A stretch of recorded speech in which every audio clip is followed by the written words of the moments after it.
अब आज हम पढ़ते हैं रामधारी सिंह दिनकर द्वारा लिखे अभिनय मनुष्य का दूसरा भाग। जैसे कि हमने कल पढ़ा था कि मनुष्य नए नए कार्य करने के लिए हमेशा तैयार रहता है।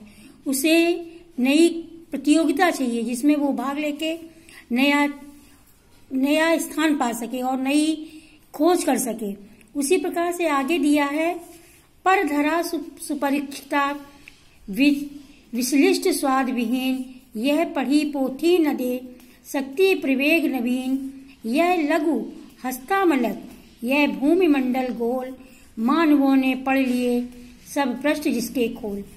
यह धरा सुपरिचिता यानी मनुष्य ने इसे अच्छी तरह से जान लिया, इसके सारे गुणों को अवगुणों को, कितनी इससे उपयोगिता है, सभी कुछ जान लिया है। वह उसने पढ़ लिया है कि वह किस प्रकार से प्रयोग कर सकता है। यह पृथ्वी उसको उसी प्रकार से मालूम होती है जैसे उसी प्रकार से गोल लगती है, इसे हाथ पर रखा हुआ एक आंवला।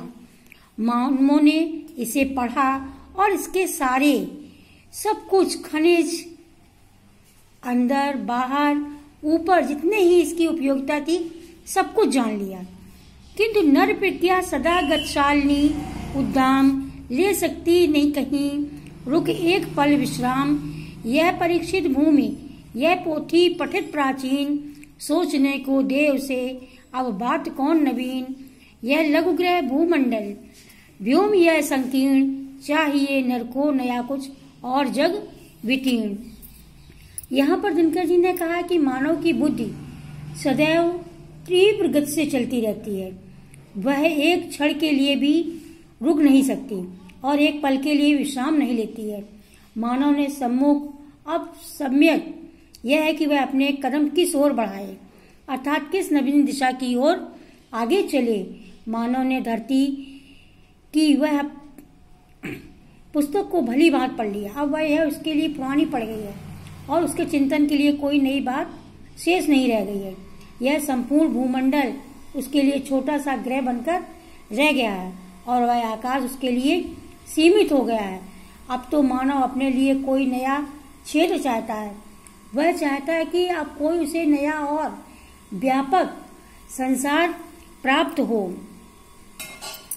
और इस प्रकार मानव इसे और विस्तृत संसार को खोजने के लिए सतत प्रयत्नशील है। यह मानव की बुद्धि बहुत विलक्षण है। वह नित्य प्रति नवीनतम ज्ञान का जिज्ञासु है और यह ज्ञान प्राप्त करके उसे संतोष प्राप्त होता है। यहाँ यह मनुष्य ब्रह्मांड का सबसे सुरम्य प्रकाश, कुछ छिपा सकते न जिससे भूमि या आकाश, यह मनुष्य जिसकी शिखा उद्दाम कर सके जिसको चराचर भक्ति युक्त प्रणाम। यहाँ कवि कहता है कि मनुष्य ने पृथ्वी और आकाश के संपूर्ण भेदों को जान लिया। मनुष्य इस ब्रह्मांड का सुंदर प्रकाश है, अर्थात सबसे अधिक गौरवमंडित ज्ञानवान प्राणी है। आकाश अथवा पृथ्वी का कोई भी तत्व उससे अज्ञात नहीं रह सका। आज वह अभिनय मनुष्य इतना बुद्धिमान हो गया कि उसके यश की अदम्य शिखा सर्वत्र सुशोभित है, जिससे संसार के सभी जड़ चेतन पदार्थ भक्तिपूर्वक प्रणाम करते हैं। यह मनुष्य जो सृष्टि का श्रृंगार, ज्ञान का विज्ञान का आलोक का आधार, व्योम से पाताल तक सब कुछ इसे है गे, पर यह न मनुष्य परिचय मनुष्य का, यह न उसका श्रेय। वो कहते हैं यह अभिनय मनुष्य इतना बुद्धिमान हो गया है कि इसके यश की अदम्य शिखा सर्वत्र सुशोभित है। इसे संसार के सभी जड़ चेतन पदार्थ भक्तिपूर्वक प्रणाम करते हैं। आज का यह मनुष्य सृष्टि की शोभा है। यह अभिनय मनुष्य ज्ञान विज्ञान और प्रकाश का भंडार है। आकाश से लेकर पाताल तक जो भी भौतिक तत्व अथवा पदार्थ हैं वे सब मनुष्य के लिए गेय हैं। कोई भी उसकी बुद्धि से अगम्य नहीं है, परंतु यह मनुष्य का वास्तविक परिचय नहीं, न ही उसका यह ज्ञान उसके लिए कल्याणकारी है। इससे मानव जाति का उद्धार नहीं हो सकता है। श्रेय मानव की असीमित मानवों से प्रीत, एक नर से दूसरे के बीच का व्यवधान तोड़ दे जो बस, वही ज्ञानी वही विद्वान और मानव भी वही है।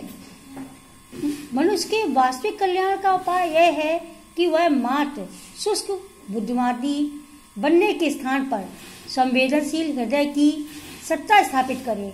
दूसरों के सुख दुख का अनुभव करके सहानुभूति हृदय को महत्व दे। मानव का वास्तविक कल्याण संपूर्ण मानव समाज में प्रेम करने से है।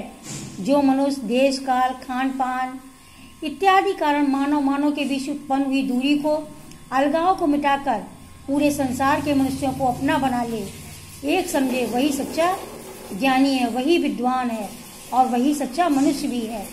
आशय यह है कि मनुष्य की बुद्धि ज्ञान विज्ञान आदि सभी की सार्थकता मानव के बीच अलगाव की दूरी को मिटाने में है। सारे मानव समाज को एकता और सौहार्द के सूत्र में बांधने को है। सावधान मनुष्य, यदि विज्ञान है तलवार तो इसे फेंक दे, तजकर मोह स्मृति के पार, हो चुका है सिद्ध तू। शिशु अभी अज्ञान, फूल कांटों की तुझे कुछ भी नहीं पहचान, खेल सकता तू नहीं, हाथ में ले तलवार, काट लेगा अंग तीखी, बढ़ेगी यह धार। हे मनुष्य सावधान हो जाओ, यदि विज्ञान चरमोत्कर्ष सुख देने वाला है तो वो भी तलवार के समान है।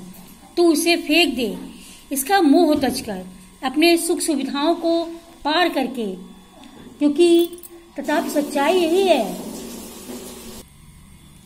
तू अभी अज्ञानी और बच्चा है जिससे अच्छे बुरे का समुचित ज्ञान नहीं कि कौन सी वस्तु लाभदायक है या हानिकारक है। ऐसा ज्ञानी होकर तू यदि विज्ञान रूपी तलवार को एक मनमानी क्रीड़ा का माध्यम बना लेगा तो इससे अपनी रक्षा करने के बजाय तू स्वयं अपने ही शरीर को छत विच्छित कर लेगा, क्योंकि इसकी धार बड़ी पैनी है, अर्थात इसके प्रभाव बड़े प्रचंड हैं। इसलिए कुशल व्यक्ति से ही इसे प्रयुक्त कर सकते हैं। यहाँ काव्य सौंदर्य है। महाकवि दिनकर ने आधुनिक युग में विज्ञान के प्रति बढ़ते मोह से मानव समाज को सावधान करते हुए विज्ञान की विध्वंसक शक्तियों की ओर इसका ध्यान खींचा है और कहा है, या तो विज्ञान को सबके कल्याणार्थ प्रयुक्त करो या वैज्ञानिक प्रयोगों को बंद कर दो, अथवा संपूर्ण मानवता विनष्ट हो जाएगी। यहाँ भाषा है साहित्यिक खड़ी बोली, शैली है प्रीतात्मकता, छंद है मुक्त और शब्द शक्ति है अभिधा और लक्षणा, गुण है ओज और अलंकार है रूपक अलंकार। यहाँ यह अभिनव मनुष्य पूर्ण होता है।